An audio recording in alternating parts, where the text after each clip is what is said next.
Professor Vexera had faced down a rogue reactor core, 3 separate diplomatic incidents, and a classroom full of thrall cadets high on stem sap. None of it had prepared her for this. Today, for the first time in her 11 years of teaching xenobiology aboard Station Aurelia, she was going to stand in front of 40 alien students and explain, in careful academic detail, why humans were the single most dangerous and most desired species in the known Confederation. And she was going to have to do it while pretending she didn't already know the answer better than anyone alive.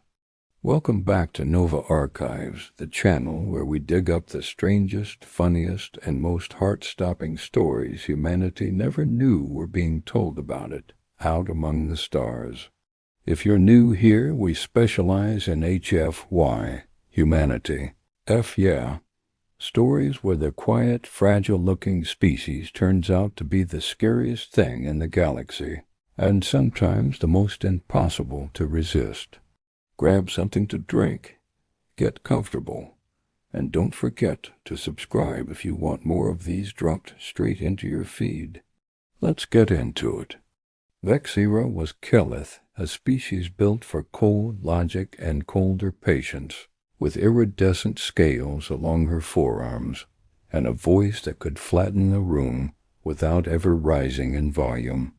She had been assigned to Station Aurelia's Cultural Integration Program 3 years ago, back when humans had only just been granted provisional Confederation membership, and everyone still treated them like a curiosity in a display case. Back then, nobody had known what a mistake that would turn out to be. She smoothed the front of her uniform and looked out over her class. 41 students representing 8 different species, all of them absolutely vibrating with anticipation. Word had gotten around a week ago that today's lesson would finally cover the thing every student in the Confederation Academy had been whispering about since humans joined. Human biology, in full. Settle, she said, and the room did, mostly. I want to be very clear before we begin. What I am about to tell you is not gossip. It is not rumor. It is field-verified xenobiological data, collected over 3 years of direct observation, and some of it will disturb you. A Sarnic student near the back, blue-scaled, sharp-eyed, named Austin, raised a clawed hand without waiting to be called on. Professor, is it true a human broke a Kravex soldier's arm just by shaking his hand too hard? We'll get there, Vexera said, and did not let her face show anything at all, even though she remembered that particular incident far too well. She had been the one who filed the medical report. She brought up the first slide, a simple anatomical diagram of a human standing next to a Kelith for scale. Immediately the room erupted into murmurs. The size difference wasn't dramatic, which was somehow more unsettling than if it had been. Humans, she began, evolved on a high-gravity world with a punishing surface temperature range, saturated in ultraviolet radiation and populated by megafauna predators 3 times their body mass. They are, by every metric that matters, an apex species that clawed its way to the top of a planet that did not want them there. Their bodies reflect this: dense, corded muscle, a cardiovascular system built for endurance hunting. And this is the part that unsettles our own physiologists the most: a baseline body temperature roughly 4 degrees warmer than any of us in this room. 4 degrees doesn't sound like much, said a Paliqua student, her feathered crest flicking with polite skepticism. It isn't much to them, Vexera replied. To the average pathogen that has ever tried to make a home in a human body, it is the difference between a livable environment and an oven. This is why human colonies have never once triggered a Confederation-wide quarantine event, despite having the least regulated biosecurity protocols of any member species. Their bodies simply cook most threats alive before they can take hold. She let that sink in before continuing, tapping through slides of muscular density scans, bone structure comparisons, the telltale ropey vascularity along a human forearm. Now, strength. She brought up the recording, grainy station security footage, time-stamped from an incident 2 years prior. A human dock worker, unarmed, had been cornered by an aggressive Undine smuggler, twice his mass. The footage lasted 4 seconds. It ended with the Undine unconscious, against a bulkhead, and the human breathing hard, but otherwise unbothered. The room went dead silent. Confederation researchers estimate that under baseline conditions, a healthy adult human uses perhaps 60 to 70% of their available muscular potential during normal activity, Vexera said. The remainder is held in reserve by neurological inhibition, the same mechanism, incidentally, that keeps the rest of us from tearing our own tendons every time we lift something heavy. Humans have that same inhibition. It is simply calibrated differently. Under extreme stress, fear, or certain other emotional states, that inhibition can drop away almost entirely. This is colloquially called an adrenal spike. It is why, historically, unarmed humans have injured or killed far larger, far better armed opponents in close combat far more often than statistics would predict. Is that why the Kriviks stopped taking human recruits and melee units? Asen asked, delighted. I couldn't possibly comment on internal military policy, Vexera said, which everyone in the room correctly understood as a yes. She moved through the next several slides briskly. Human dietary tolerance for substances that would be lethal or intensely psychoactive to most other species, their strange affection for stimulants, and their apparently voluntary consumption of what amounted to slow poison in the form of alcohol, their bizarre ability to sleep in short broken fragments called naps, rather than the single unbroken cycle every other. Confederation species relied on this last trait, she said, has been proposed by several Confederation strategists as a genuine tactical advantage. A human soldier who can rest in 15-minute increments and return to combat readiness is, from a logistics standpoint, a nightmare to plan against. Species that must complete a full sleep cycle or risk cognitive collapse. Nearly everyone in this room, myself included, have no equivalent countermeasure. She brought up a slide of a sleep cycle comparison chart, the Caliph line a single smooth arc, rising and falling once every station day. The human line a chaotic scribble of short dips scattered unpredictably across a 24-hour period. During the early joint campaigns against hostile Vantrell raiders, this asymmetry was documented extensively. Vantrell forces, like most of us, required a complete, uninterrupted rest cycle to maintain combat effectiveness, and attempted to time their assaults around known human rest windows, expecting to catch them at their weakest. Instead, human units would simply rotate through short naps and shifts, remaining at effective readiness around the clock, while the Vantrell forces attempting to stay awake long enough to catch them vulnerable began suffering catastrophic cognitive fatigue of their own. Several Confederation military historians now consider a human unit's sleep flexibility to be as significant a tactical factor as their raw strength. It is, in its own quiet way, one of the more devastating advantages they carry, and they use it almost entirely without realizing it is unusual at all. Do they get cranky when they don't get enough naps? Asked the Peliqua student, and this time even Vexira laughed, briefly, and despite herself. Extensively documented, yes. It is apparently referred to colloquially among their own kind as being hangry. A portmanteau, I am told, translates roughly to a temporary but very real drop in patience caused by insufficient rest or food. I would advise any of you who end up stationed alongside human crew to learn to recognize the signs early. It is, from what I am told, considerably easier to prevent than to manage after the fact. She moved to close that section, then paused, deciding the class had earned one more piece of context before she moved into the material she had been dreading all morning. One final note on human resilience, since I suspect several of you are still turning over that Undine security footage from a moment ago. Humans possess an unusually robust psychological recovery rate as well as a physical one.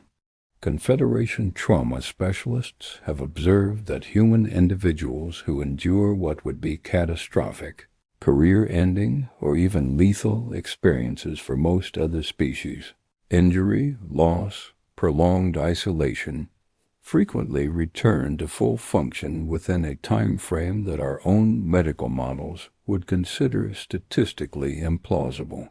This is not to say humans do not suffer, or that their wounds, physical or otherwise, are not real. They very much are. But their species appears to have evolved an unusually stubborn refusal to simply stop, and this stubbornness shows up in nearly every system we have studied, from their immune response to their emotional recovery, to their apparent inability to recognize when a fight is already lost.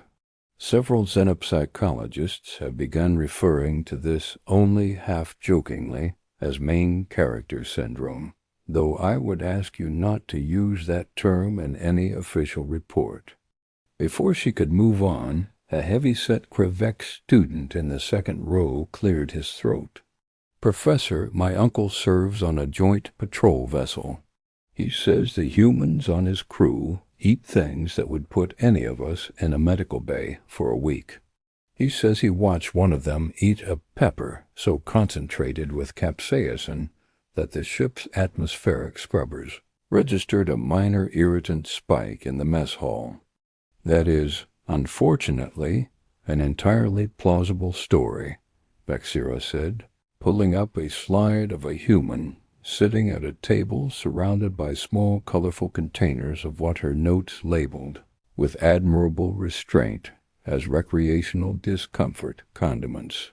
Humans have an extraordinarily broad tolerance for what we would classify as toxins, irritants, and mild neurotoxins, provided they are ingested in food form. Capsaicin, the compound in question, does not actually damage human tissue in the way it appears to. It tricks the nervous system into registering heat that isn't there. Humans have apparently decided as a species that they enjoy this sensation enough to cultivate hundreds of different plants, specifically to maximize it. Our best behavioral scientists remain divided on whether this is evidence of a refined palate or an entire civilization collectively deciding to enjoy being lied to by their own nerve endings. That got a real laugh, several students banging their tails or forearms against their desks in the various species-specific approximations of applause, and Vexira allowed herself a small, controlled smile before continuing. "It is not only capsaicin. Humans regularly consume caffeine, a stimulant so effective that a single cup can measurably alter cognitive alertness within minutes, and yet they drink it constantly, from the moment they wake until well into the evening, seemingly immune to any long-term consequence beyond a mild dependency they openly joke about. They consume ethanol, a compound that in sufficient quantities would be genuinely toxic to a caliph liver, purely for the mild euphoria and social lubrication it provides, and they have entire cultural institutions, what they call bars, pubs, taverns, built around the ritual of consuming it together. When Confederation researchers first cataloged the full list of substances humans voluntarily ingest for pleasure, sedation, or simple curiosity, the resulting document required 3 separate security clearances to distribute, not because the information was dangerous, but because the sheer length of the list was considered, and I quote the original memo, liable to cause alarm regarding species-wide risk tolerance. A Thrall student near the front, quiet until now, finally spoke. "Professor, everyone keeps saying humans are dangerous. But my cousin says that they're the reason 2 people from her unit stopped talking to each other. That it wasn't a fight, it was—" The student trailed off, clearly unsure how to phrase it. Vexira's scales, had anyone been watching closely, shifted color very slightly along her throat, the Kelith equivalent of a blush, entirely involuntary and deeply irritating to her personally. "Yes," she said. "We're getting to that." She brought up the final section of slides, and the room's energy shifted immediately. Less clinical curiosity now, more the electric hush of a class that knew it was finally getting what it came for.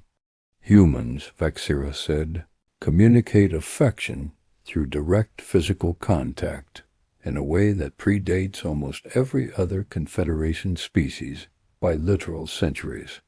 Most of us abandoned physical courtship signaling generations ago in favor of verbal and pheromonal communication, which we consider more precise and less prone to misunderstanding. Humans never made that transition. Their bodies are, whether they intend it or not, in a constant low-grade conversation with everyone around them." She clicked forward. A slide showing a simple diagram of human hand placement, shoulder, waist, small of the back, each labeled with careful academic detachment that did nothing to reduce the room's collective fascination. A hand on the shoulder, brief contact, is generally neutral, a greeting, a gesture of camaraderie. A hand that lingers at the waist, however, or settles at the small of the back, carries a very different signal. Human courtship experts, and yes, this is an actual field of xenolinguistic study. Now, several of you may end up working in it, refer to this as proximity escalation. It is subtle. It is, from our perspective, almost unervingly effective, because it operates below the threshold most of us use to consciously register a threat or an invitation. Is that why the Zenari ambassador had to be reassigned? Someone called out from the back, and half the class dissolved into badly stifled laughter. Vexira did not dignify it with an answer, though privately she agreed it had been an extremely good question. "Touch is only the beginning," she continued once the room settled. "There is also the matter of what humans call a kiss." The room's temperature, figuratively, rose several degrees. Contact of the lips is, in nearly every other Confederation species, either purely functional or entirely absent from courtship behavior. In humans, it is a language unto itself, with gradations of meaning that field researchers are still cataloging. A brief touch signals simple affection. A lingering one signals deeper intent. There are recorded physiological responses in non-human subjects, elevated heart rate, disrupted breathing, and several documented cases a complete temporary loss of higher reasoning that occurs specifically during extended contact with a human partner. We do not yet have a complete model for why this happens. The working theory is some combination of pheromonal transfer and what one particularly blunt, Undine researcher called weaponized softness. A ripple of laughter went through the class, but it was quieter this time, more thoughtful. Several students were taking notes with unusual intensity. I want to be direct with all of you, because you are old enough now to hear this without dissolving into nonsense, Vexira said, and something in her voice shifted. Less lecture, more warning. Humans do not experience courtship the way we do. For most Confederation species, mating is practical, efficient, often clinical, sometimes entirely genetic material based with no physical contact required at all. Humans reject every part of that model. Their bonding is loud, physical, sometimes frightening in its intensity, and this is the part that matters most. It is almost never casual, no matter how it might look from the outside. A human who commits to a partner commits entirely. Their historical records are full of individuals who crossed unthinkable distances, ignored enormous danger, and in some cases outright defied their own governments for the sake of a single relationship. She paused. The room had gone very quiet. This is, I will admit, difficult to reconcile with everything else you've learned about them today. A species capable of casually breaking bone in self-defense is also a species capable of what our own poets would call devastating tenderness. I would ask you not to think of these as contradictions. Think of them instead as two sides of the same trait. Humans do very little by half measures. Asen raised a hand again, quieter this time, genuinely curious rather than performing for the class. Professor, have you ever, personally, have you ever been around a human when they... That will be quite enough field research questions for one day, Vexira said smoothly, and did not answer, and did not need to, because at that exact moment the classroom door chimed and slid open, and a human stood in the doorway holding 2 cups of something that smelled aggressively of roasted bean and sugar, entirely unbothered by the 40 pairs of alien eyes that swiveled toward him at once. Sorry, didn't mean to interrupt, said the human, whose name, as several students would later confirm to each other in increasingly excited whispers, was Marcus, and who worked 2 decks down in station maintenance, and who was very obviously not supposed to be delivering coffee to Professor Vexira in the middle of a lecture unless something else entirely was going on. You said you'd be done by 1400. I got the timing wrong. I'll just... Leave it on the desk, Vexira said in a voice that was trying very hard to be professional and mostly succeeding, except for the color still faintly visible along her throat scales. We are in the middle of a lesson, right? Yep, sorry. Marcus set the cup down, gave the class an entirely unbothered wave, and left, the door hissing shut behind him. The classroom did not move for a full 3 seconds. Then it exploded. Professor, was that... He calls you by your... Settle, Vexira said in the exact same tone she'd used at the start of the lesson, though this time nobody obeyed even slightly. Asen was grinning so wide her lower fangs showed. You've been holding out on us. That whole lecture, and you didn't mention you personally. I mentioned nothing of the sort, and this lesson is concluded, Vexira said, already gathering her notes with slightly more speed than strictly necessary, while the class continued to dissolve into delighted chaos behind her. Read the assigned chapter on human dietary chemistry before next session. Class dismissed. Nobody moved to leave immediately. Instead, half the room turned to Asen, who was already pulling up a fresh notes file with the enthusiasm of someone about to start compiling a very different kind of research project entirely. "Okay," Austin said, to the room at large, ignoring Vexira's pointed stare from the front of the class. "Who wants to help me figure out how long she's been seeing him?" "Since the semester before last, obviously," said the Paliqua student. "She started wearing warmer colors around then." "She started smiling more, too," someone else added. Vexira, gathering the last of her data slates at the front of the room, did not confirm or deny anything, which every single one of her students correctly understood as a full and complete confession.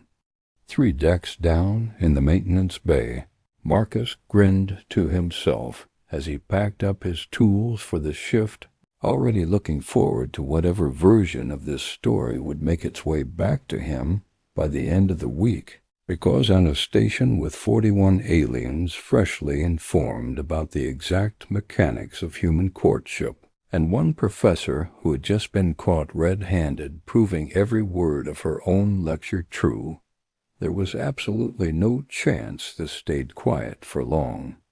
Somewhere else on the station, in a cramped rec room 3 levels up, a young Ural technician named Fren was double-checking her uniform in a dented mirror, a small bag of pilfered commissary snacks tucked under one arm, working up the nerve to press the hailing chime outside a human specialist's quarters. She had heard the same lecture herself 2 semesters ago, filed it away as mildly alarming academic trivia, and promptly forgotten most of it the moment an actual human had smiled at her in the mess hall and asked if she wanted to split a plate of something called nachos. That had been 3 weeks ago.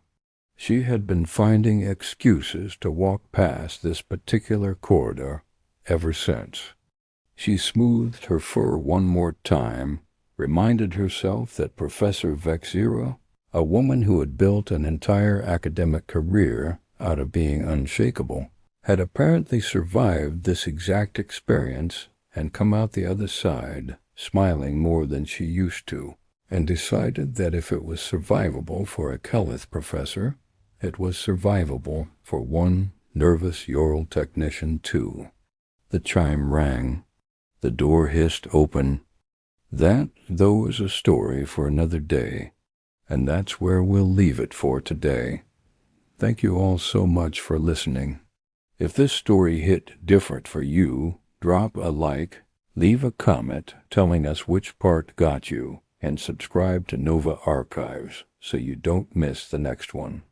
We've got a lot more of these lined up.